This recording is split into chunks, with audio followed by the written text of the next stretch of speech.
Guten Tag, meine Damen und Herren. Bitte entschuldigen Sie die kurze Verspätung. Wir hatten noch ein paar technische Probleme. Herr Lemmel befindet sich gerade noch dabei, sich dazu zu schalten. In der Zwischenzeit möchte ich Sie schon mal herzlich willkommen heißen zur Online-Diskussion, die Afrikanische Freihandelszone, Afrikas Wirtschaft auf der Überholspur.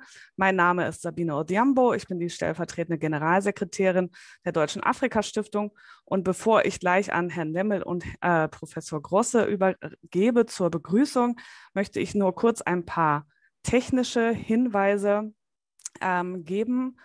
Die Veranstaltung findet auf Deutsch und auf Englisch statt. Wenn Sie Übersetzung benötigen, dann drücken Sie bitte unten rechts auf den Globus Dolmetschen. Dort können Sie die Sprache einstellen. Also for our English-speaking viewers, if you would like to hear this event, which will take place in German and English, if you would like to hear it in English, please press the globe below in the right corner to choose English as your language. So, ich freue mich sehr, dass wir heute gleich zwei Begrüßungen haben. Zum einen von Herrn Andreas Lemmel, Bundestagsabgeordneter und Vorsitzender des Afrika-Kreises der CDU-CSU-Bundestagsfraktion und auch Mitglied des Vorstands der Deutschen Afrika-Stiftung sowie Professor Dr. Heinz-Walter Grosse von der Subsahara-Initiative der deutschen Wirtschaft, kurz SAFRI, die uns hier einführen werden. Leider müssen wir noch einen weiteren Moment warten, da Herr Lemmel noch nicht im Webinar ist.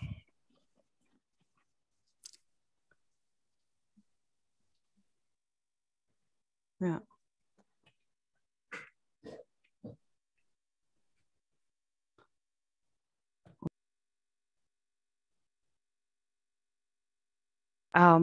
Da es hier scheinbar größere Probleme gibt, Herr Grosse, wären Sie so freundlich und würden vielleicht vor Herrn Lemmel sprechen? Will ich gerne tun. Dankeschön. Sie haben das Wort. Ja, vielen Dank, liebe Frau Odhiambo. Meine sehr geehrten Damen und Herren Abgeordneten des Deutschen Bundestages, liebe Kolleginnen und Kollegen aus den deutschen Unternehmen, meine sehr geehrten Damen und Herren. Es freut mich sehr, dass ich Sie heute zu diesem so wichtigen Thema jetzt sogar als erstes begrüßen kann, das Thema der Afrikanischen Freihandelszone.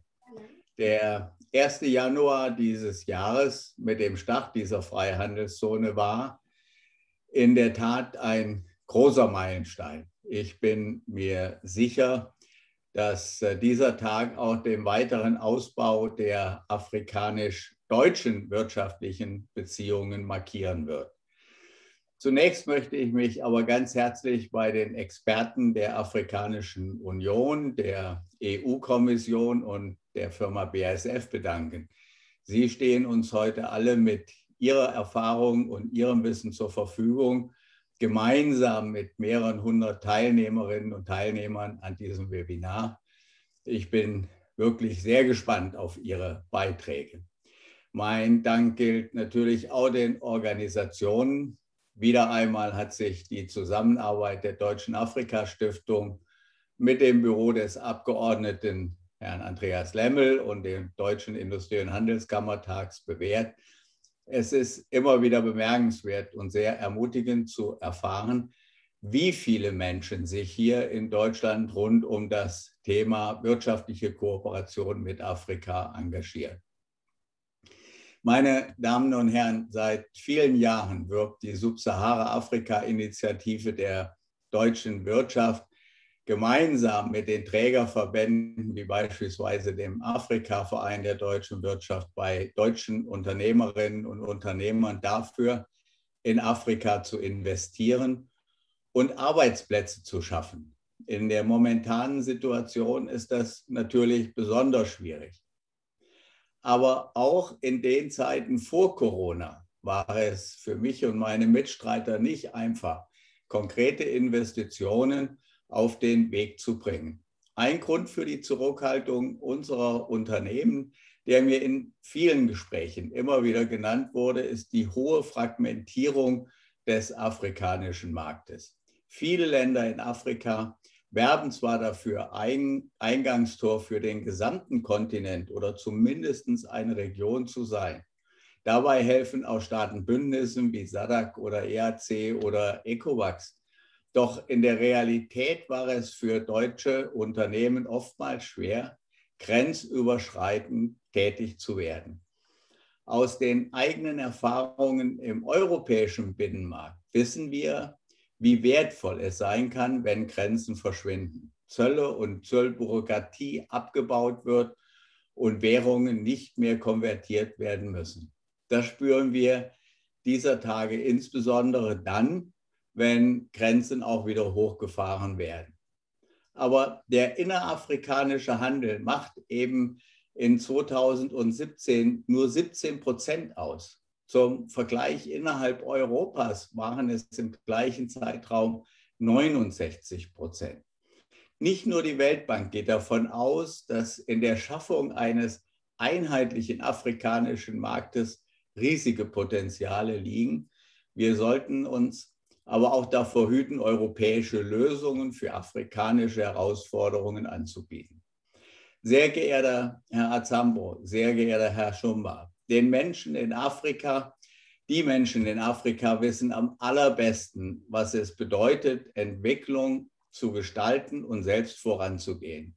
Die Afrikanische Freihandelszone ist Ihr Verdienst. Diesen Meilenstein haben Sie gesetzt. Für uns als Europäer und für mich als Vorsitzenden der Subsahara-Afrika-Initiative der deutschen Wirtschaft wird es eine große Freude sein, Sie auf diesem Weg zu begleiten. Wie dieser Weg aussehen kann und welchen Beitrag die Europäische Kommission und deutsche Unternehmen dabei leisten können, das werden wir sicher heute Nachmittag erfahren. Noch einmal ein ganz herzliches Dankeschön an die vielen Beteiligten dieser Veranstaltung. Und nun freue ich mich auf das Grußwort hoffentlich von Herrn Lemmel. Und ich freue mich natürlich ganz besonders auf die Beiträge der Experten.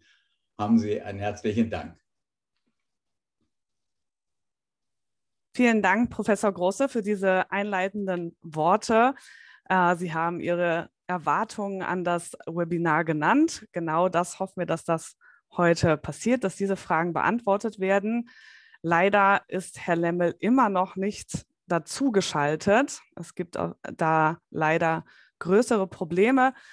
Deswegen werde ich jetzt schon mal den Ablauf der Veranstaltung darstellen.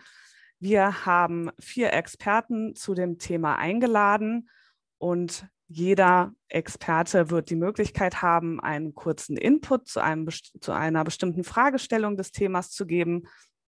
Und hiernach werden wir Ihnen, liebe Zuschauerinnen und Zuschauer, die Möglichkeit geben, Fragen zu stellen. Das können Sie über verschiedene Wege tun. Sie können entweder die Hand heben, wenn Sie direkt dazugeschaltet werden möchten. Sie können aber auch einfach Ihre Frage in den Chat stellen und ich werde die dann versuchen aufzugreifen. Ich gebe Ihnen dann nochmal rechtzeitig ein Zeichen. Während wir weiter auf Herrn Lemmel warten, würde ich schon mal unsere Experten anfangen vorzustellen. Wir haben gleich als ersten Experten Willy Schumba. Herr Schumba arbeitete über 20 Jahre bei der Zollverwaltung von Simbabwe. Von 2001 bis 2009 war er Leiter der Abteilung Internationale Angelegenheiten und als solcher Mitglied der Geschäftsführung, die den Umbau der simbabwischen Zoll- und Steuerverwaltung in die Zimbabwe Revenue Authority vorantrieb. Von 2009 bis 2016 war er Leiter der Zollabteilung im SADC-Sekretariat und seit 2016 ist er Senior-Experte und Berater für Zollangelegenheiten bei der Kommission der Afrikanischen Union. Welcome, Mr. Shumba. Als zweiten Experten haben wir Herrn Asapmo.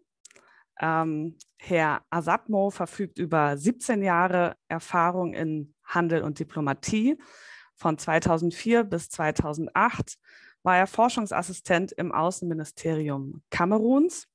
Hiernach wurde er nationaler Handelsberater der Föderierten Staaten von Mikronesien und als solcher war er führender Berater bei der Aushandlung der Economic Partnership Agreements mit der EU. Seit 2017 ist er Hauptberater des AU-Kommissars für wirtschaftliche Entwicklung, Handel, Industrie und Bergbau und ist hier für eine ganze Reihe von Themen zuständig, unter anderem auch für Fragen, wie Afrikas Anteil am Welthandel erhöht werden kann. Welcome also to you, Mr. Asapmo. Thank you very much for joining us here today. Dann haben wir als Vertreter von der Europäischen Union Herrn Remco Wahl. Er ist Senior-Experte in der Generaldirektion Handel der EU-Kommission und steht uns heute hier zur Verfügung. Er arbeitet seit mehr als 20 Jahren zu Handelsfragen in der Beziehung zu den AKP-Staaten in der Kommission. Und so war er auch sowohl an den Verhandlungen als auch an der Umsetzung der EPAs beteiligt. Inzwischen ist er für Handelsfragen im Rahmen der Afrikanischen Freihandelszone zuständig und auch Koordinator der GD Trade für die Post-Cotonou-Verhandlungen. Herzlich willkommen, Remco Wahl. Und last but not least haben wir auch einen Vertreter aus der Praxis. Ich freue mich hier, Herrn Mehn begrüßen zu können. Gabor Mehn ist Leiter des Länderclusters Südliches Afrika sowie Geschäftsführer von BASF Südafrika. Er schaut bereits auf eine lange Karriere bei BASF zurück. Von 2008 bis 2015 war er Leiter für landwirtschaftliche Produkte in Afrika und dem Nahen Osten und ab 2015 auch Handelsdirektor für das südliche Afrika bei BASF. Herzlich willkommen, Gabor Mehn. Mr. Shumba, unfortunately, I think you can hear that we have trouble. Thank you very much. Yes. Greetings to colleagues. My presentation is on the African Continental Free Trade Area. And I am going to give a very broad overview to give an idea of what the African Continental Free Trade Area is all about. So I'll basically give an overview of the current status, the next steps, and just give an overview of the opportunities which are available for the people from Germany who may want to take advantage and invest in Africa. The African Continental Free Trade Area is a continental free trade area. It's a free trade area involving 55 African countries who are all members of the African Union. Of these 55 countries, 54 of them have already signed the agreement, which is a major milestone in African history for the free trade area to have amassed such a number of signatures within a period of 2 years. Now, with 54 countries having signed, it basically means one country has not yet signed. And out of these 54 who have signed, there are 36 countries who have ratified the agreement. And again, that's a major achievement for Africa when you have 36 countries having ratified, because the minimum number of countries required ratify the agreement in order to have it into force is 22. And so far, there is a very high percentage of African countries who have already ratified. You can actually extend this further to say it is a sign of the commitment of the political leadership of Africa to come up with a free trade area. Actually, the milestones and the achievements which have so far been done have been driven at the most senior political level for the continent. Now, the African Continental Free Trade Area is a free trade area which looks at trade in goods, trade in services, and will proceed to cover investment issues, competition policy issues, issues of intellectual property rights, and issues pertaining to e-commerce. Because of the wide array of subjects covered under the African Continental Free Trade Area, it has been divided into 3 phases. Phase 1 involves the negotiations. Actually, it involved the negotiations for the agreement itself, together with issues pertaining to trade in goods, trade in services, and issues pertaining to dispute settlement. Phase 2, which has just kicked off and which must be completed by the end of the year, involves investment issues, competition policy issues, and intellectual property rights issues. Together with phase 3. Phase 3 covers e-commerce, which are provisions on cooperation and use of e-commerce on the continent. So basically, this is a rough picture of the African Continental Free Trade Area. Now, currently, there is work which is ongoing. The Continental Free Trade Area, as I said, it covers trade amongst African countries. And as we talk right now, 41 countries have already made their tariff offers. The rules of origin for trade under the Continental Free Trade Area have been done, almost 81% complete. And since trade came into effect on the 1st of January 2021, the trade is based on the existing rules of origin, on the finalized rules of origin. I've also said it covers 5 priority areas for trade in services. There are 5 priority areas for trade in services. And as I give you this list, it will actually give you an indication of the business opportunities which are available. The 5 priority areas for trade in services is the professional services, the ICT sector, the financial services, the tourism services, and the transport services. These 5 sectors have been identified as priorities for trade under the AfCFTA. Now, the AfCFTA, as I said, it's already in place, and it has been a process since 2016.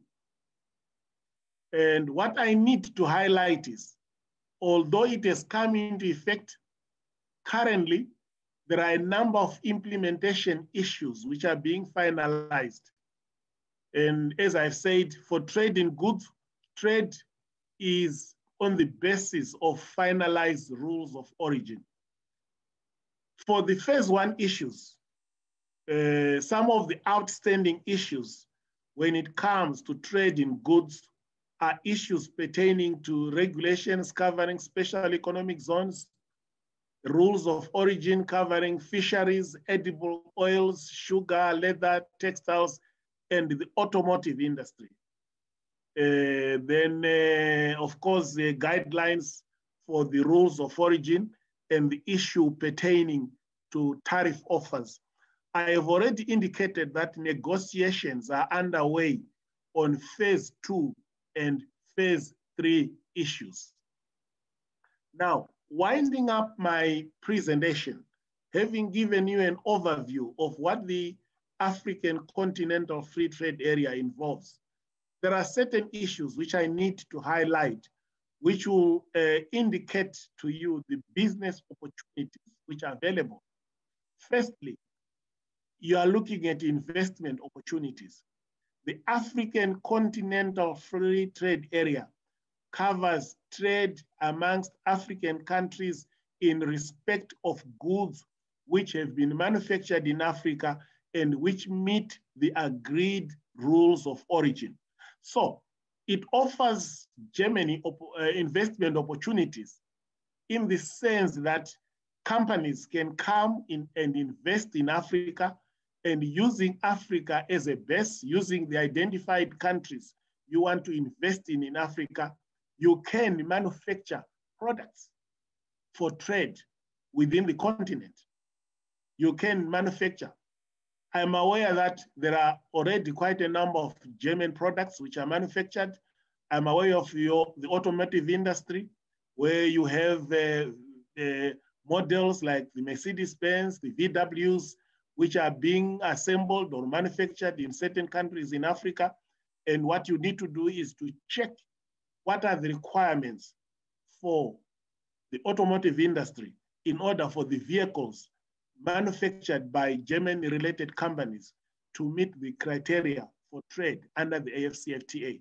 I've just given the automotive industry as an example, but there are various other investment opportunities that you can take advantage of in Africa, be it in the food industry, in the leather sector, in the beverages, in the textiles. There are quite a number of opportunities which are open.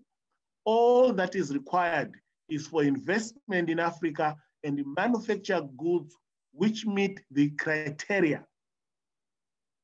Another element is you need to note that Africa has got a growing population made up of youth mainly, and it will create a market. Africa offers a market for 1.35 billion people. So a mixture of the right investment areas will create an opportunity for you to market your products, 1.35 billion. So the manufacturing sector is an opportunity which is open. The special economic zones is another opportunity for German companies to come and invest and even take advantage of special economic zones with the various advantages that they offer, tax and duty-free concessions. And also, another element as well is Germany being part of the EU. If goods which are manufactured on the continent, it also gives a double advantage in that goods which are manufactured by German-related companies can also be exported to the EU using the economic partnership agreement. Another advantage which is there for you is the African Continental Free Trade Area emphasizes a lot on customs and trade facilitation issues. And the advantage with trade facilitation issues is they are non-discriminatory. If customs is made to be efficient, if goods can move across borders fast, it means not only does the African countries benefit, but the global community will also benefit as the continent implement trade facilitation issues. So in summary, all I can say is the African Continental Free Trade Area is one of the biggest free trade area in terms of the number of countries who will become members. And because of that, it offers opportunities for you. There are opportunities for you. I think I can end up my presentation on this score. Thank you very much, moderator. Thank you very much, Mr. Shumba, for this overview of where the African Continental Free Trade Area stands at the moment, and also pointing out opportunities already for German investors. Mr. Asapmo, I am aware you would like to add now on this topic a bit more in detail, especially on the question what the EU is doing to ensure that high quality and competitive goods will be traded under the AfCFTA. Please go ahead. Well, thank you very much, moderator, and thank you for inviting me to this very important event. I would also like to thank the previous speaker for what has been covered. So mine is very is straightforward. The underlying assumption is that it is very clear that a standard growth recipes, that we know in international trade do not necessarily work on their own. They are not actually sufficient to generate the kind of economic growth that we would like to see on the continent. And for this reason, the free trade area as a framework for trade to take place on the continent has to be supplemented by some very aggressive policies with respect to industrialization, with respect to economic diversification, in order to ensure that we are able to supply the market with a highly competitive product. Now, this is part of a broader question that we are actually concerned with within the Commission. That is, how do we not only supply the AfCFTA market with competitive products, but how do we ensure that the African private sector, the productive sector, is able to produce goods that are competitive for what is now called the markets of tomorrow, in the context of the post-COVID recovery. So this is where the Department of Economic Development, Trade, Industry, and Mining comes in to implement a number of strategies. The first one being on developing internal capabilities, in technology and innovation. Because what we've seen, throughout the years and also learning from history is it is very important for countries to be able to move up the value chain ladder. And this basically is only possible if we're able to build our capacity in producing highly sophisticated goods. And technology and innovation are going to play a key role in this.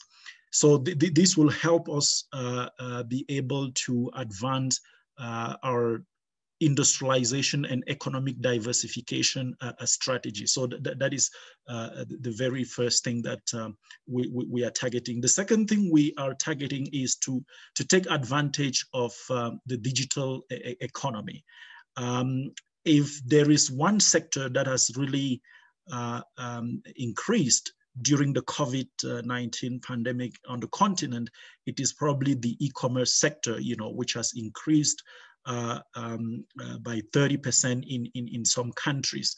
So there is a potential there. And the idea here is for the continent to be able to produce content that are sold on the market, the online market places.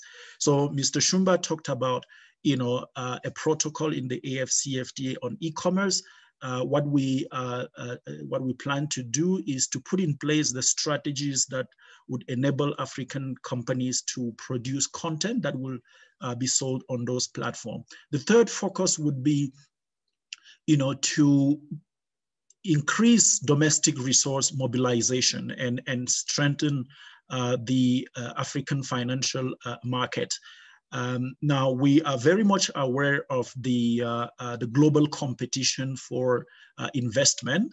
And there is therefore, the strategy that we have is to focus on mobilizing domestic investment. And we are going to look at those investments that are in the long run will help produce sustainable goods, because that's also something very important for us going forward.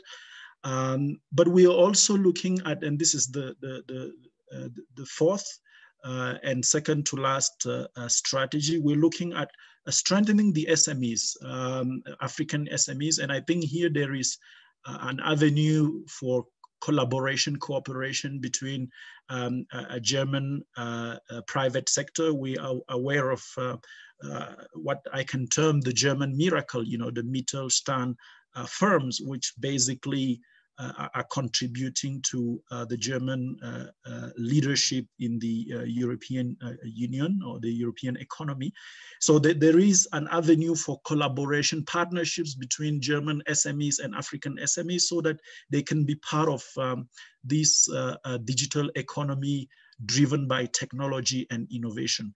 The fourth and last point in this area of post-COVID-19, it is how do we build together? Because in as much as we want to be able to supply the AfCFTA market with highly competitive product, we're also aware of the fact that going forward, we will need to build together. And when I talked about building together, it's about, you know, working together with other parts of the world, of course, with the support of countries like Germany, that plays a very important role at the international level to ensure that, you know, in as much as our private sector can do certain things, that we have access to what will actually help us get into that era.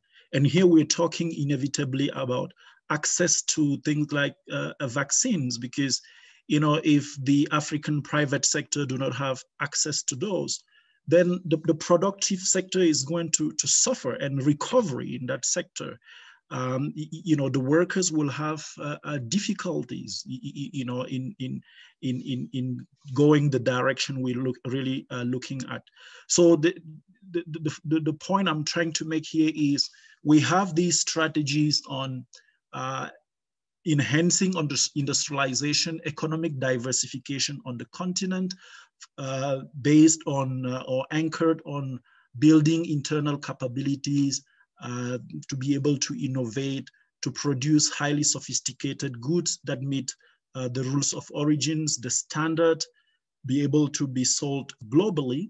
But because we have to do this in a particular context, it is very important, and we hope that the German private sector, also the German leaders, will help the continent to be part of this recovery togetherness, you know, that is crucial, you know, going forward.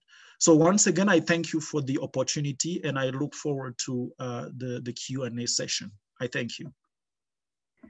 Thank you very much, Mr. Asapmo, for pointing out these strategies and also already suggesting maybe entry points for cooperation with German companies.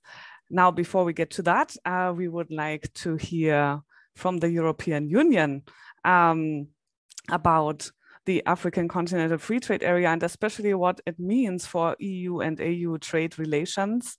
And since the EU has continuously stated that it will support the AfCFTA, how are you doing that in particular, and how are you reacting to this free trade area? Remco Wahl.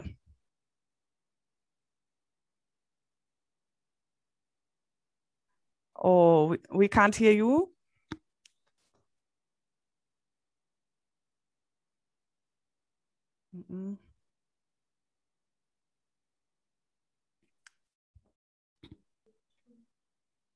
Hat er?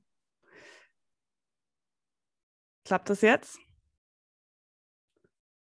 Now you have to unmute again.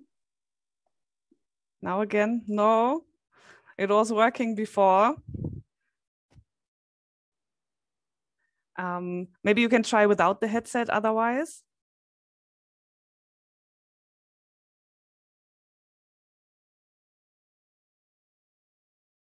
Can you hear us still, Remco? Yeah. No, we cannot hear you. Could you try without the headset, please?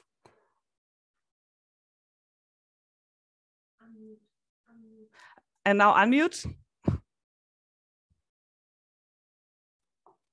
Better? Yeah? Yeah, now we can hear you. Wonderful. Please, your input. Right. I got the option to unmute, but when I clicked it, I was still muted. Never mind. Thank you very much, Deutsche Afrika Stiftung, for organizing this event, and thanks very much to the previous speakers for giving such a clear vision and overview of the African continental free trade area. And you've asked what it means for Africa-Europe trade relations, and I think that also there the African continental free trade area is going to be a game changer. And why am I saying this? Clearly it's a very ambitious African agenda, and the objectives that are being pursued are ones that the EU itself has for a long time tried to pursue with its African partners. I'll mention 4 aspects. One is sustainable development. Second is inclusive growth. The third, economic integration. And the fourth, enhanced trade and investment. Not as objectives in and of themselves, but as tools for furthering the other 3 objectives, and in particular, intra-African trade and investment happening in Africa. So your audience probably knows that the tools that we've used for this have been mainly development cooperation, trade policy as well, in particular the economic partnership agreements. And then more recently, additional tools have been made available specifically for the investment objective and investment climate work at the European Fund for Sustainable Development, blending tools, new blending tools, and also public-private dialogue, very important to bring in the private sector. So with those objectives and those tools, we've tabled a proposal called Africa-Europe Alliance for Sustainable Investment and Jobs. And you can say that since 2018, the European Union has put an African flagship project, namely the African Continental Free Trade Area, at the core of at least its economic policy with Africa, and proposed the EU trade agreements with African countries and regions as building blocks towards those objectives that we discussed earlier. And of course, if our African partners want this, then the successful implementation of the African Continental Free Trade Area can be the basis for a continent-to-continent trade agreement. But there we're talking clearly about a long-term perspective. So how are we reacting? How are we supporting? I'd say in 3 main ways: political, of course, but also financial and more technical policy-oriented support. So I think I just have time to go through these 3 strands, if you will allow me. There've been, and I won't summarize all the policy documents that have come out, let's say, since the African Union, European Union summit of Abidjan at the end of 2017. Let me just mention the latest one, a Commission policy paper called Trade Policy Review, which puts Africa as a clear priority region for EU trade policy. And that includes very clearly support to the African Continental Free Trade Area and genuine political dialogue and cooperation with our African Union partners and the African Union members. So that's for the political side. The financial side, for which serious work has been done for years already. We're talking about a package now of 74 million euros between 2014, when obviously it was all very small, and 2020. And that is support for negotiation, ratification, and implementation of the African Continental Free Trade Area. And the aim is to ensure that African countries and inter-African trade can really benefit from the opportunities that the African Continental Free Trade Area is clearly offering. I'll be happy to give further details, but this is the big picture on financial support. And then the third cluster would be about technical support. So beyond financial means, there is a scope for cooperation on issues of relating to economic integration. Professor Grosse said very rightly that it's not about bringing European recipes to African context, but there is, I think, scope for a real exchange of experience, bearing in mind that African Union ambitions go beyond the free trade area and beyond the African continental free trade area into deeper economic integration, and which is, of course, a path that in our time and in our ways, the European Union has also followed. So let me finish then by bringing in here the trade policy one more time. We will continue to seek strengthened opportunities for African and EU businesses, strengthen our ties, strengthen our resilience to shocks. COVID has been mentioned. There are other shocks for which resilience needs to be built. And we believe that the EU's trade agreements with African countries and regions offer prospects for closer integration that can further those objectives. And in addition to similar objectives, you can see that we're talking about similar tools, trade policy tools. All the tools that the first speaker mentioned are the ones that, of course, we also have in our own trade agreements. And so there are real synergies there. And last but not least, on the level of the challenges.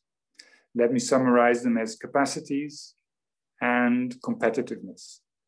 So this is why we believe, to anticipate perhaps a question, that why the economic partnership agreements are still relevant. Also why actually African countries are still seeking accession to the EPAs, and why the EPAs are being modernized.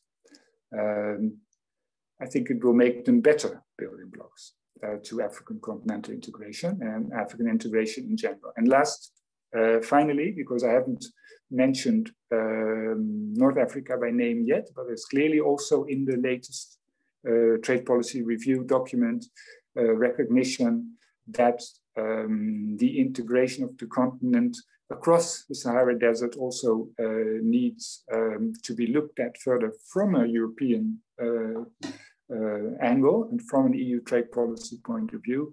And there, for instance, for those of you who've seen the document, the rules of origin have been identified as an area where perhaps a contribution can be made to greater Pan-African integration. I thank you very much. Thank you very much, Mr. Wahl, for this overview. I am sure there will still be questions about further details. But before we get to that, I would like to come from the policy level to the company level. We have Mr. Gabor Mehn from BASF with also a short presentation that we're going to start right now. Mr. Mehn, the floor is yours. Thank you very much, and thanks for sharing the presentation. If you can go to the presentation mode, I see it is just happening. Yes. Now. Yes, thank you very much, and good day, dear ladies and gentlemen. I would like to talk a little bit about our experience, how we see the current situation, and how we see the future. Before I will go to the presentation, I will share some stories about me.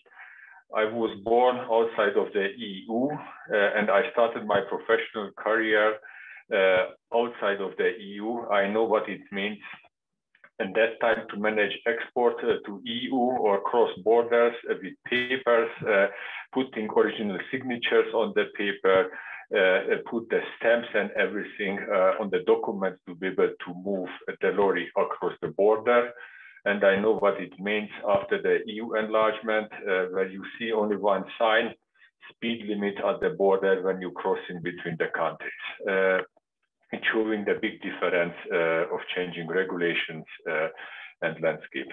If we move to the next chart, I would like to say only a few words about BASF. BASF have 6 legal entities across Southern Africa. We employ 665 colleagues, and we have a main production site in Durban and around Johannesburg. And from that production site, we do export across the globe, and we do export to different African countries. And if we move to the next chart, as you see, we try to visualize on the yearly basis from South Africa, from local production in Africa, we exporting to Africa 52,000 tons of different products. And it means 47% is produced locally by the BSF. But if we move a little bit closer to the visualization, what it means? It means 1,632 tons trucks. It means on the average reloading, including paperwork, more than 4 trucks per day. It can have a vision and imagination for you what expertise we need to be able to be ready to ship the product to the different countries. And I would like to visualize on the next chart one of our typical road transport. If we can go to the next chart, please. As you see on the Google map, that only from South Africa, from Johannesburg, and maybe not from Durban, where we have one of the production sites, to Congo, on the Google map, it takes 62 hours and roughly 4,200 kilometers. And I don't talk about crossing 3 borders, and sometimes how long it takes to stay in the queue at the border and to make it happen. But even more challenging and important, to be ready with the transport documentations, to be able to release the product. You need more pages of fresh printed paper than the Frankfurter Allgemeine Zeitung. And you have to update that newspaper or that transport documents for each individual lorry with ID numbers and so on. And of course, it's creating lots of workload for us. And the other part of the story, 62 hours only transport time. It means the lorry is sometimes for 1 week on the road, sometimes without mobile connection, difficult to track and trace. And before the free trade agreement, sometimes happened, unfortunately, especially during the COVID, when the lorry reached the next border, the regulation already changed. It means the lorry driver was sitting on the wrong documents. The driver needed the new one with the stamps and signature. It's showing sometimes the challenge, and on top of the challenges, the cost. To cost and the time to make it happen. And sometimes we miss and lose the flexibility on the road. If we move to the next chart, please. As you see, the list is quite long for the paperwork, which papers we have to prepare for the lorry driver. And it needs a lot of expertise and time consuming. And special in case of investment. At the investment, how we say at the BSF, you have a money flow and the product flow. And if the product flow is challenging, you're facing challenges with your production. And we even don't talk about just-in-time production. We're talking about production with safety stocks. But again, the road transport and the time to make it happen need a lot of planning and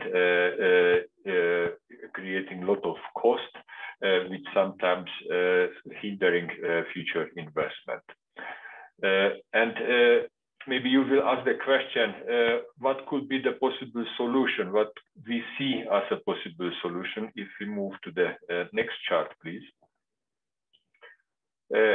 We are convinced that digitalization is the only way forward as a solution.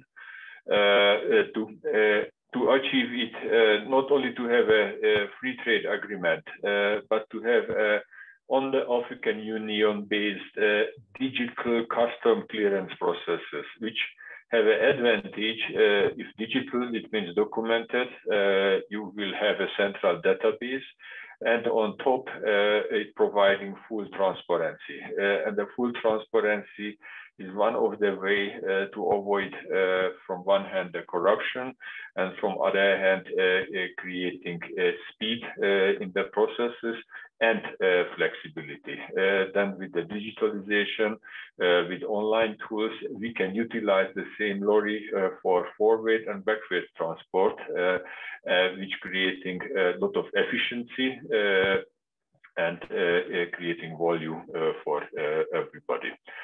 And I think if we have that great free trade agreement and at the implementation, we do it right, we do it together, we can unlock a lot of value together, then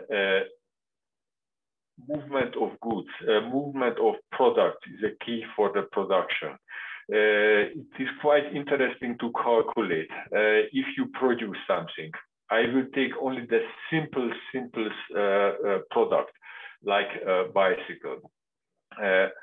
You will be surprised when you will learn the mileage, what is already in the bicycle when it was produced, the mileage of the lorries, which need to bring the spare part to the factory to produce that bicycle. Then not every spare part you can get on the same location.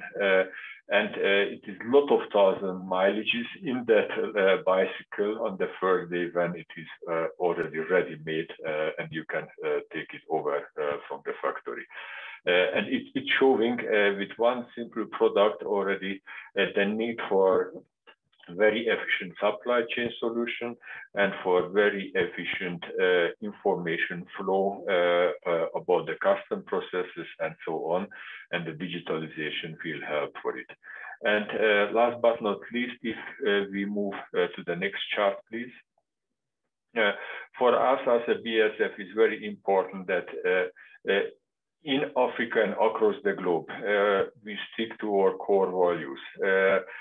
Like the creative, open, responsible, and entrepreneur. And we follow the same guiding principles across the globe.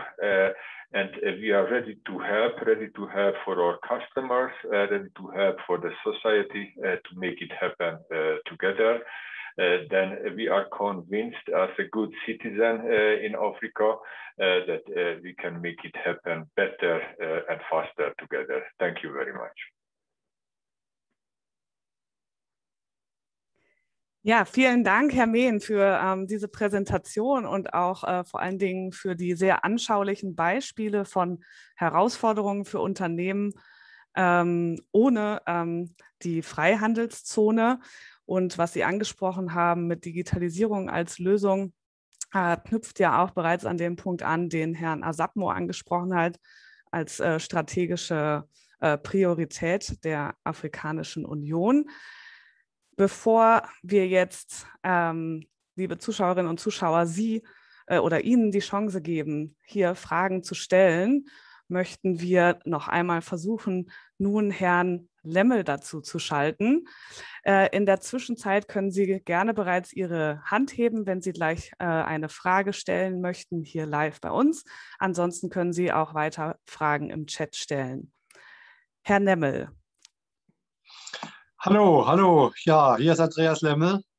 Jetzt sehe ich Sie auch. Tut mir leid, ich hatte technische Probleme. Ich begrüße alle Teilnehmerinnen und Teilnehmer. Ich begrüße die Deutsche Afrika-Stiftung. Ich begrüße natürlich die Referenten ganz herzlich und freue mich, dass dieser Roundtable stattfinden kann. Ich habe jetzt. Herr Lemmel, können Sie gerade noch das Video anstellen? Das wäre super. Wenn das geht. Ja, ist klar. Ja, okay. Danke. Gut. Ja, also ich begrüße Sie ganz herzlich und bedanke mich bei der Deutschen Afrika-Stiftung und beim Deutschen Industrie- und Handelskammertag, dass wir heute diese Runde machen können. Und ich fand die Referate jetzt sehr spannend und freue mich auch auf eine interessante Diskussion und würde mich auch selbst dann nochmal zu Wort melden. Und vielen Dank für Ihre Moderation. Danke, Herr Lemmel. Möchten Sie direkt Ihre Frage stellen, wenn Sie sich zu Wort melden möchten? Naja, wenn das möglich ist, so als zu spät Bitte kommen. sehr. Ja, natürlich. Naja, mich würde in zwei Richtungen Folgendes interessieren, in Richtung Afrikanische Union und in Richtung Europäische Union. Was sind denn nun konkret die nächsten Schritte, um diese Freihandelszone umzusetzen? Wir haben ja bei den Regionalorganisationen, also in Westafrika oder in Ostafrika oder in Südafrika, ja schon feststellen können, dass es eben letztendlich doch nicht so einfach ist, administrative und Ländergrenzen zu überwinden. Und für mich wäre jetzt die Frage, gibt es dazu jetzt einen Zeitplan, in welcher Zeit welche Schritte absolviert werden müssen oder sollen zwischen den afrikanischen Partnern, oder wie ist jetzt die Organisation in den nächsten Monaten? Was kann man da wirklich erwarten an Fortschritten? Das wäre meine erste Frage. Und die zweite in Richtung Europäische Union. Die EU finanziert ja im wesentlichen Teilen das Büro dieser Freihandelszone in Ghana. Das kann ja aber sicherlich keine Langzeitfinanzierung sein. Vielleicht auch in Richtung EU nochmal die Frage, wie soll denn dann dieser Übergangsprozess gestaltet werden, wenn sozusagen die EU-Finanzierung mal ausläuft? Vielen Dank. Danke, Herr Lemmel, für die Fragen. Bevor ich das Wort an weitere Diskussionsteilnehmer gebe, würde ich gerne die Panelisten bitten, sich Notizen zu machen. Ich werde jetzt noch 3 Fragen direkt live reinschalten und danach Ihnen wieder das Wort übergeben. Zunächst einmal Herr Liebig, bitte.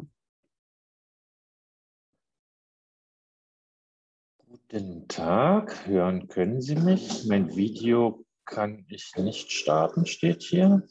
Ich weiß nicht, ob Sie das irgendwie können oder ob das nicht sein wird. Einen Moment, jetzt müsste es funktionieren. Okay, probiere ich nochmal.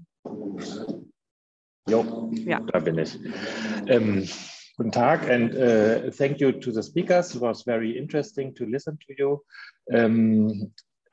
My question would be, we have some experiences here in the European Union with the common market and with some challenges too. And I think as you have very different ecological, labor, fiscal standards in your countries, how would you prevent leveling down? Or is there a goal of having a better fitting together of these standards and laws too? Because I can understand that this would be an advantage for the European companies who wants to invest in Africa, but there's maybe a need or reasons to protect your societies too. And I would be interested in your thoughts about this. Vielen Dank, Herr Liebig, für diese Frage. Jetzt Seine Exzellenz Botschafter Amolo, bitte.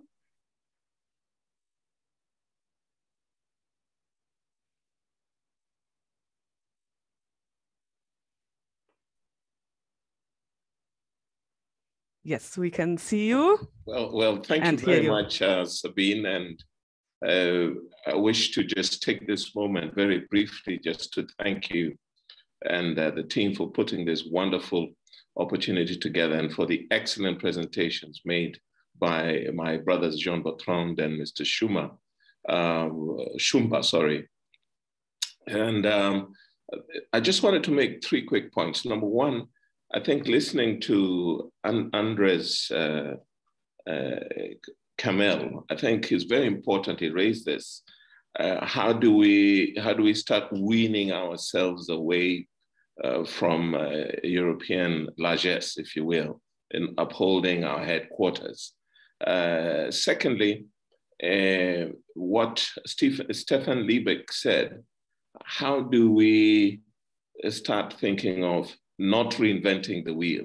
For example, there are things we have done that the European Union has done that we do not need to do again. I'm thinking in particular what Remco Val spoke about with regard to sustainability. And instead of us going that path again, we need to figure out ways in which we do not reinvent the wheel. And I'm very positive that people like Jean Bertrand and Willy Shumba have thought about this as well. I'm particularly intrigued with the thoughts put forward by Rem Koval, especially with regard to incentive and trade investment and integration. But as an African, I know how difficult it is. And I think this came out of the discussion that Gaboff Men raised with the BASF. Interconnectivity among Africans is very difficult. And it also causes us as Africans to really think through about infrastructure. And I know the African Union has a program around this.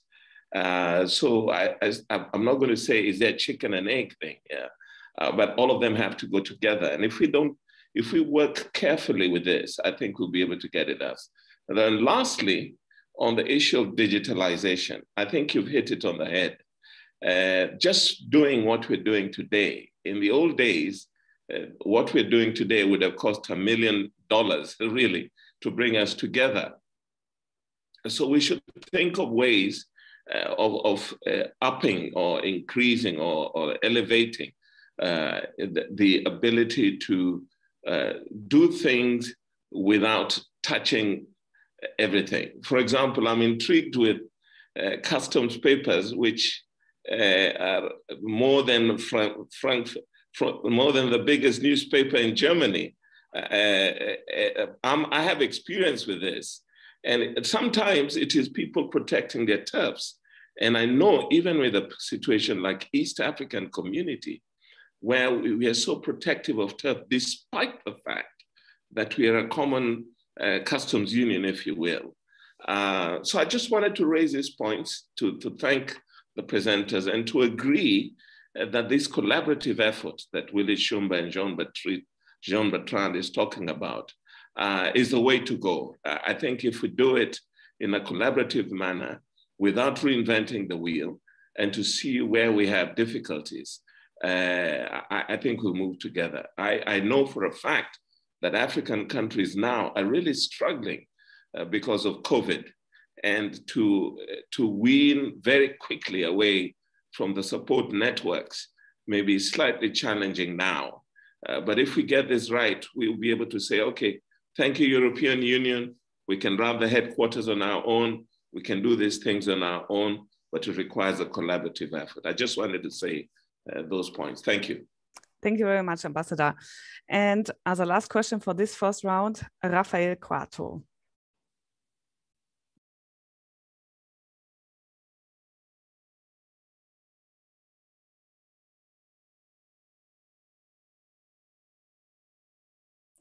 Rafael Quarto, sind Sie noch in der Leitung? Wenn dies nicht der Fall ist, würde ich das erstmal zurückstellen und erstmal das Wort wieder an die Panelisten geben. Es gibt viele weitere Wortmeldungen, es gibt auch weitere Fragen im Chat, die ich gleich nochmal aufgreifen möchte. Von daher würde ich Sie bitten, sich kurz zu halten bei der Beantwortung der Fragen. Und Herr Shumba, bitte stellen Sie Ihr Video wieder an. Mit Ihnen würde ich auch anfangen.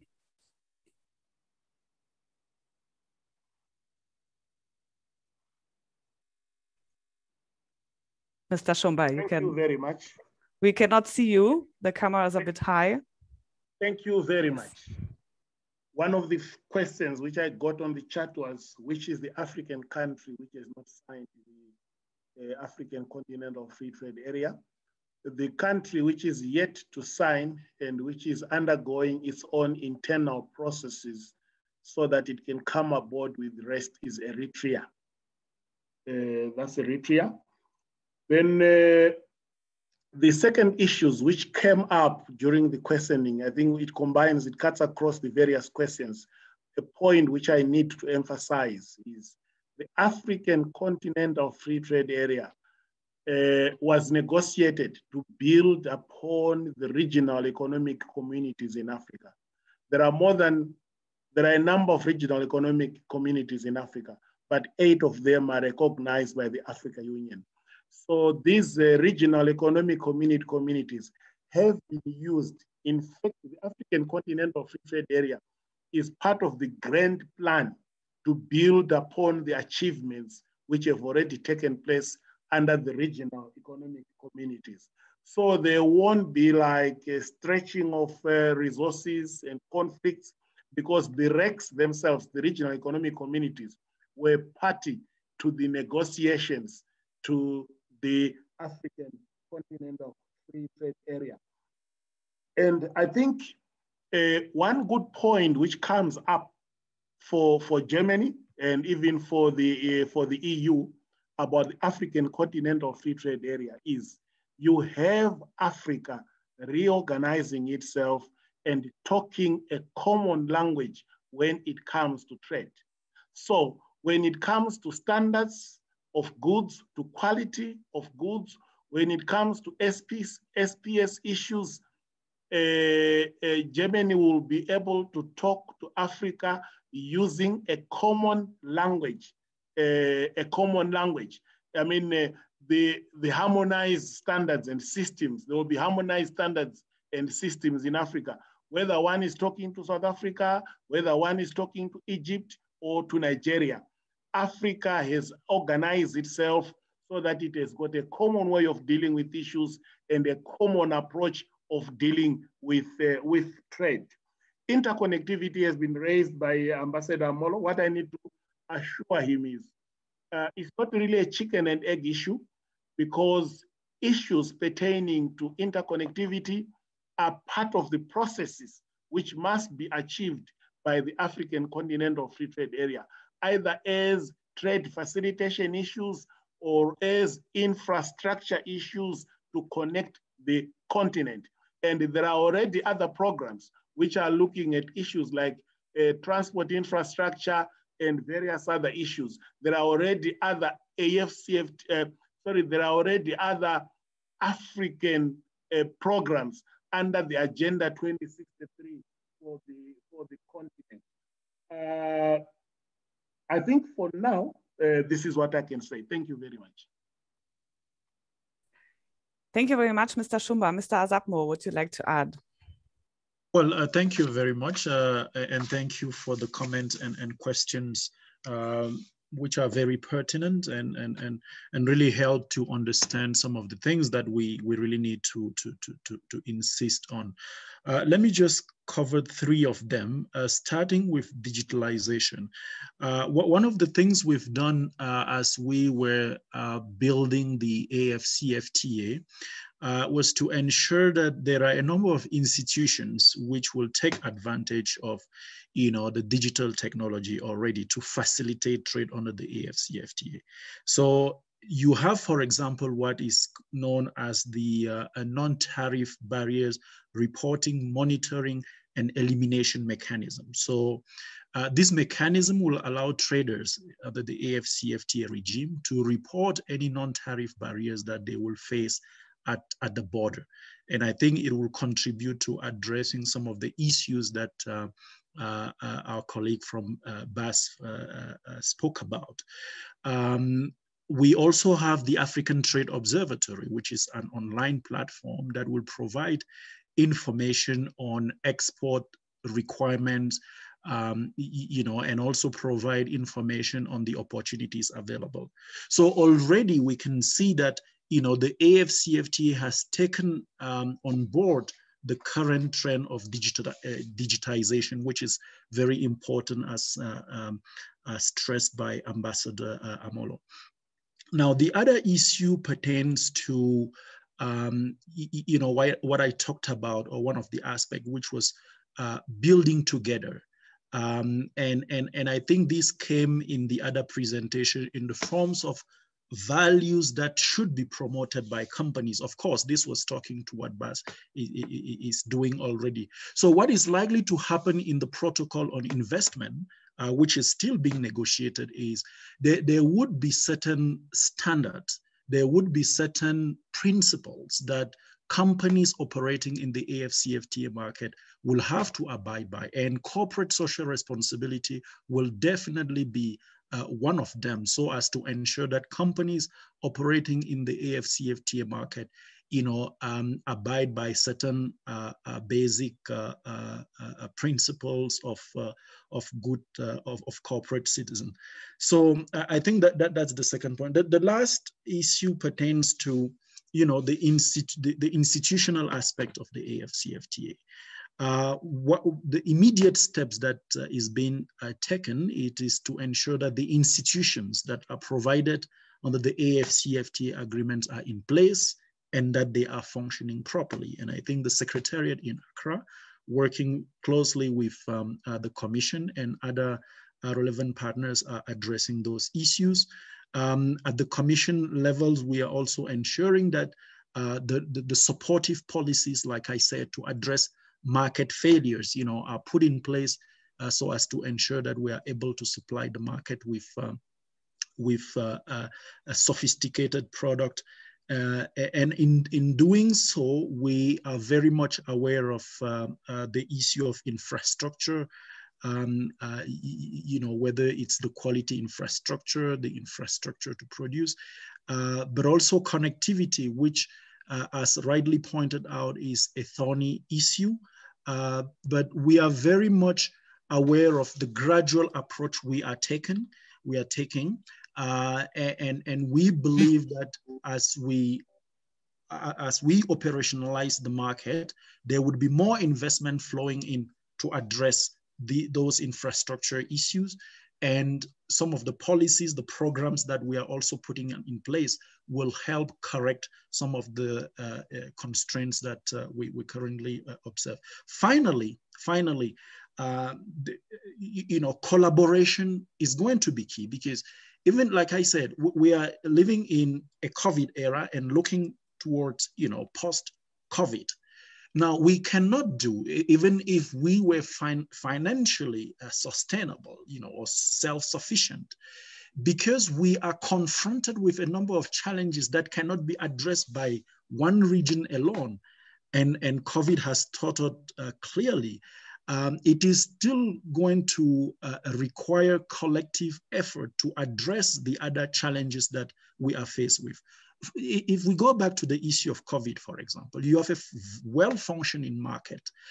You have all the institutions, you have the infrastructure. But if you are unable to access the vaccines, or if you're unable to produce yourself those vaccines because the international rules, the WTO rules, are so stringent, it is clear that there are going to be some more challenges than anticipated.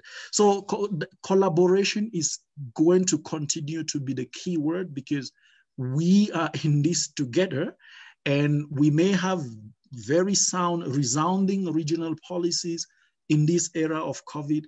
We still need that collaboration, especially in those non-trade areas. I thank you. Thank you very much, Mr. Asapmo. Remco Wahl.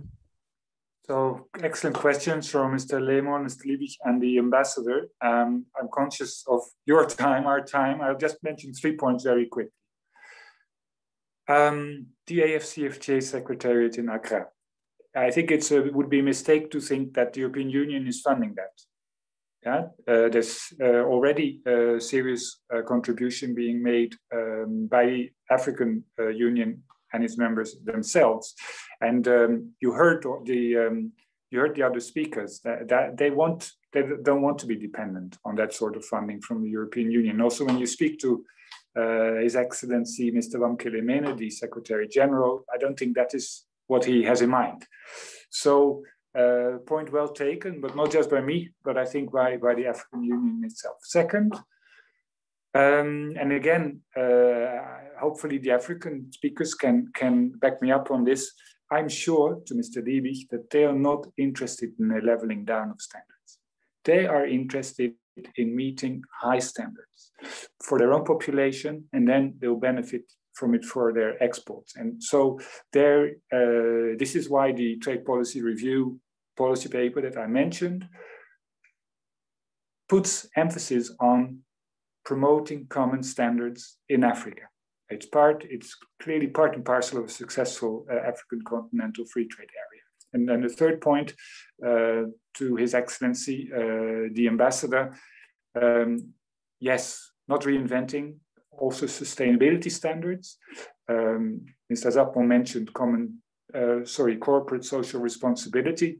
This is well established and can be totally used. It's also our intention to guide what European business, how European business behaves on the African continent. And then I am 100% sure that Mr. Min will confirm that it's also not their interest at all to behave irresponsibly. So there is a win-win there as well. Thank you. Ja, vielen Dank. Das war ja direkt die gute Überleitung zu Herrn Mehn. Would you also like to contribute to these questions? And also I have another question for you from the chat, a very short one. If you can, or if we could share your presentation after this seminar. Thank you. Of course, you can share that presentation. And I enjoy quite a lot the discussion, then we're moving together in the right direction. That conversation, that ideas and interest to make a life better in on the continent we have for everybody. And we would like to contribute, as I said, and we together can be better. Thank you. Thank you very much. Wir haben ganz viele Fragen. Wir werden leider nicht alle dran nehmen können. Ich möchte dennoch trotz der Zeit auch noch einmal kurz eine zweite Fragerunde machen. Während wir Sonja Kreibich dazuschalten, hätte ich zwei Fragen aus dem Chat.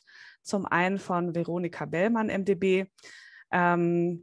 Ich denke, das geht an die Afrikanische Union. Wie verhalten sich die Mitgliedstaaten der Freihandelszone zu anderen Handelszonen, insbesondere gegenüber China? And another question to Mr. Wahl.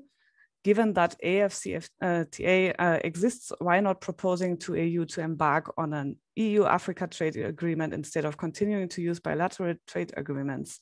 By doing so, EU and AU could greatly promote economic and social developments for both the African and European people. What prevents us from doing so?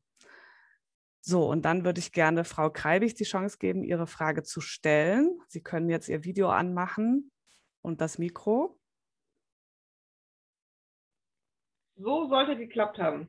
Good Perfect. afternoon, Sonja Kreibich. I'm Head of Division for Pan-African Issues at the Foreign Office.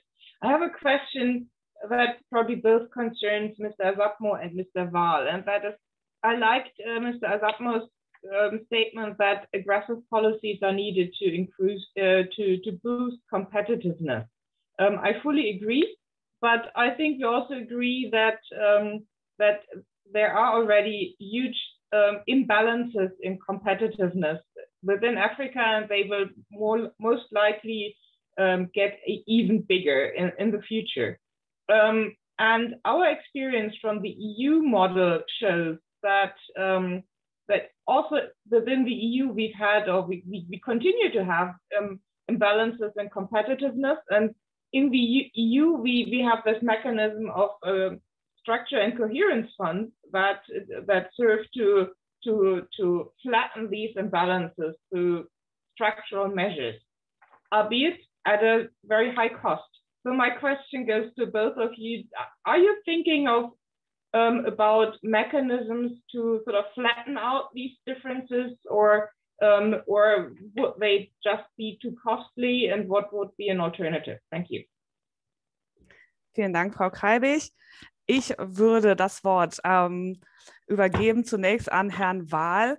Herr Mehn, die Fragen gingen ja nicht direkt an Sie. Sollten Sie dennoch was beisteuern möchten, können Sie das natürlich gerne tun. Geben Sie mir dann Bescheid. Ansonsten würde ich jetzt Herrn Wahl das Wort geben und danach noch einmal Herrn Azapmo und Herrn Schumba. Hiernach werden wir noch ein Schlusswort von Herrn Treyer hören. Thank you. So the continent-to-continent trade agreement is actually on the table. Has been on the table as an idea, a long-term perspective since 2018. And in fact, I don't think it's so much a question just to the European Union, but that we should avoid that it becomes another European idea. And so the ball is in the court of our African partners. We believe that such an ambitious undertaking needs a solid bedrock. And that doesn't really sit very well with the idea that we just forget what's going on right now and we go straight to that thing that the person who asked the question would like to achieve, which is the continent-to-continent free trade area. That doesn't really work like that, at least not from my experience. And so this is why the European Union has also put the emphasis so much on, first, the African Union flagship, the African Continental Free Trade Area. We need that to work successfully. And then that can be the basis, if our African partners want, for a continent-to-continent agreement with Europe. And just like the African Continental Free Trade Area doesn't sweep aside the regional economic communities in Africa, but builds on them. And they use the image, the image is used of the building blocks. Now read the African Continental Free Trade Area Agreement. It's clear, very clear that the regional economic communities are part of it, are part and parcel of it. Likewise, I think the trade agreements that are currently being implemented between the European Union and African countries and regions need also to be exploited to prepare the ground for, yes, a future where we might be able to move to a continent-to-continent FTA. So that will be my question, my answer to that question. Thank you very much, Mr. Wahl. Mr. Asapmo. Well, thank you so much, moderator. Let me start with the last question regarding whether or not we are thinking about a facility to correct some of the gaps that we may see in the implementation of the agreement. Yes, there is currently a discussion, an ongoing discussion on the AfCFTA adjustment facility. That conversation involves the African Export-Import Bank, Afrexim Bank, the AfCFTA Secretariat, the Commission. So the idea is to come up with, a mechanism that will help countries address either revenue loss pertaining to liberalization under the AfCFTA, or support their industries, to cope with the adjustment that they will have to undergo. So that conversation is ongoing, and hopefully by the next summit, we should be able to recommend something to for the adoption of heads of state. The imbalance and the uncompetitiveness of some of our countries, yes, it will continue to remain an issue, no doubt about it. But one of the main objectives of the AfCFTA is the development of regional value chains. And through the AfCFTA rules of origin, this will be possible. So we hope that through this integration of the production system, countries that are worse off will be able to participate in the production chain. And in so doing, we will be able to reduce some of the gaps. So on the AfCFTA rules of origin, a country does not have to produce a final good. You just have to be able to attract investors so as to be able to produce, let's say, parts or components that goes into the final product, which should also take place on the continent. So we really hope that with the AfCFTA rules of origin, with development of regional value chains, we will have a more integrated continent, and that the benefit will be able to accrue to all the countries. And again, like I said, in order to do this, we need to correct some of the market failures, build internal capabilities anchored on technology and innovation. And finally, the issue of what I will call third parties agreement. Yes, we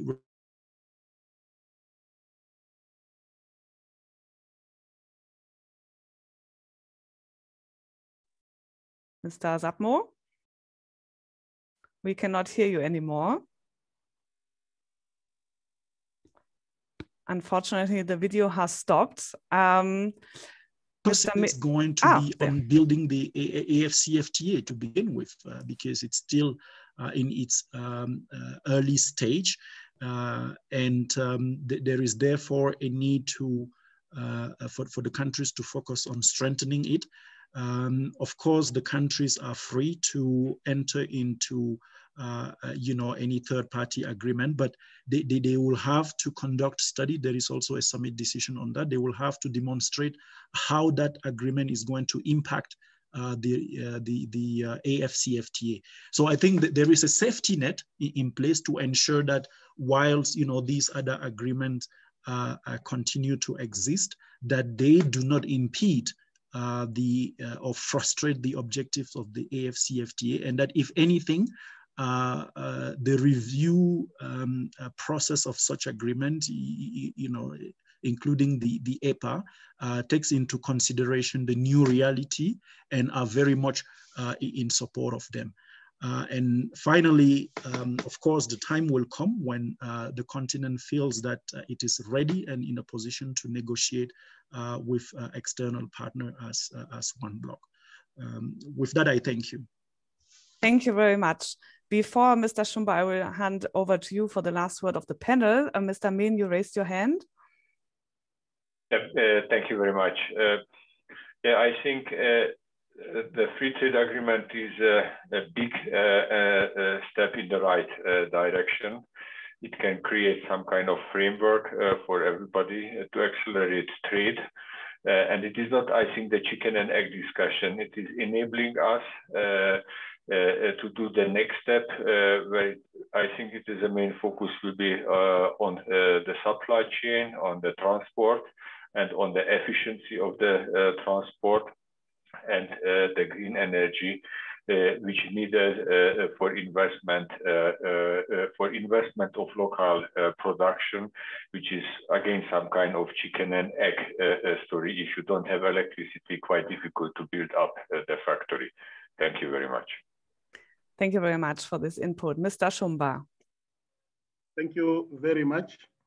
I think what I can say is the AfCFTA is a comprehensive agreement which covers market integration, industrialization, regional value chains, as JB has said, and also to ensure that Africa has got a sufficient supply of goods for the continent and also for the export. And one element which I can just add, maybe JB came on a bit later. I think there was a muting somewhere. It's on the third-party agreement. He touched on it, but I think we lost part of what he said as well. Is to emphasize that the AfCFTA is a mutually beneficial agreement to boost intra-Africa trade. And African countries can enter into agreements with any other country, like any other FTA. But one of the issues, I think JB raised this, is the agreement itself, and there is a summit decision which says that no other trade agreement with a third party must be in conflict with the AfCFTA agreement. So where there is an agreement which is not in conflict, one would not foresee any problem, but there is a summit decision that any other agreement with a third party must not be in conflict with the agreement. Thank you. Thank you very much. Ja, vielen Dank auch von meiner Seite. Ich werde mich an dieser Stelle verabschieden, möchte mich im Namen der Deutschen Afrika-Stiftung noch einmal herzlich bei unseren Partnern Andreas Lemmel, MdB und dem DIHK bedanken. Und dem DIHK gehört nun auch das Schlusswort. Dr. Volker Treyer, Mitglied der Hauptgeschäftsführung, wird für uns hier den Wrap-up machen. Vielen Dank. Danke, Frau Odhiambo. Danke an die Deutsche Afrika-Stiftung. Danke auch an Herrn Lemmel, das ganze Büro. Und natürlich danke an die Teilnehmer der Diskussion, an Walter Grosse, unseren SAFRI-Vorsitzenden, Herr Asapmo hat ja gesagt, hat das The German Miracle admired und the German Mittelstand. Ich glaube, let's do this in Africa. Ja, das ist vielleicht so ein Appell an uns alle. Ich persönlich habe, ich weiß nicht wie oft, über die fragmentierten Märkte in Afrika gesprochen, weil wir diskutieren über, zum Glück, welche Wirtschaftschancen liefert Afrika. Ich würde sagen, seit 4 Jahren mit hoher Intensität hier in Berlin. Und wenn man dann auf die Fakten guckt, dann stellt man fest, dass die deutsche Wirtschaft mit Afrika so viel Handel macht wie mit Ungarn. Ich nenne Ungarn, weil mein Vater aus Ungarn ist und weil Gabor Mehn auch aus Ungarn ist, wie ich gehört habe. Und ein Punkt ist dann, ja, Ungarn ist integriert in den Binnenmarkt. Afrika, viele afrikanische Länder sind jeder für sich. Und umso mehr freue ich mich über die von den afrikanischen Ländern initiierte Afrikanische Freihandelszone. Und das ist, in meinen Worten, das ist die Überwindung dieser Fragmentierung der Märkte. Und wir bieten uns an, als DIHK, sicherlich auch Frau Odhiambo als Afrika-Stiftung, alles dafür zu tun, um sie zu unterstützen, dass das ein Erfolg wird.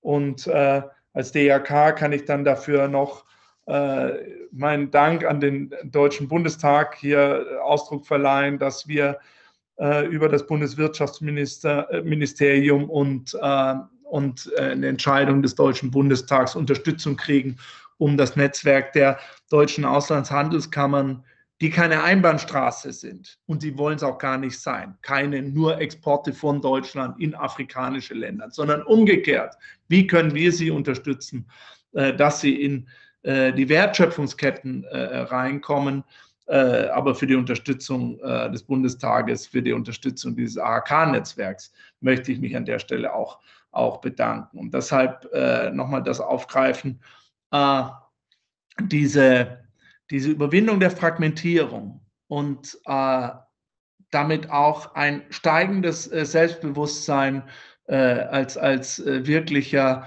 Handelspartner weltweit angesehen zu werden und wie vielleicht auch unsere Unternehmen, ihre Unternehmen in den afrikanischen Ländern, jetzt in der Afrikanischen Freihandelszone helfen können, die qualitativen Standards zu erfüllen und die Qualifizierung von Menschen, die an diesen Produkten und Dienstleistungen arbeiten.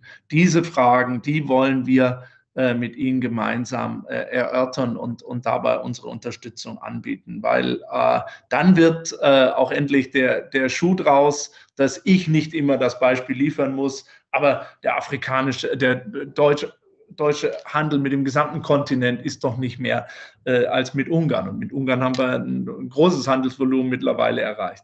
Und vielleicht die Beobachtung am Rande, bis auf den letzten Aussetzer technischer Art bei Herrn Asapmo war ja die Stabilität der Leitung bei unseren afrikanischen Partnern hier viel höher, als bei uns das war.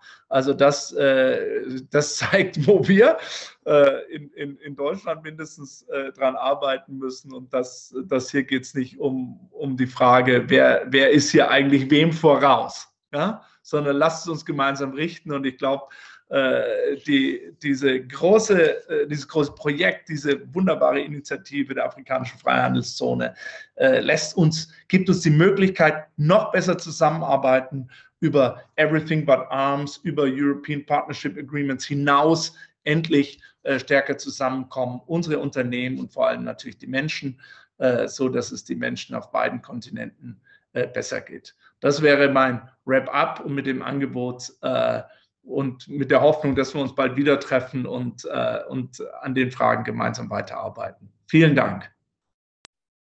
Herzlichen Dank. Schließe ich, Odhiambo, oder ich gebe wieder an Sie. Nein, bitte, schließen Sie. Ja gut, wunderbar. Ich sage Tschüss, stay healthy, Und ja, da warten demnächst wieder große Veranstaltungen und da werden wir sicherlich wieder zusammenkommen. Ich weiß schon eine, ich darf die noch nicht verraten, aber die Frage der Zusammenarbeit zwischen Afrika und Europa, die bleibt dieses Jahr auf der Tagesordnung. Das ist gut und richtig so und da freuen wir uns drauf. Alles Gute und tschüss und goodbye.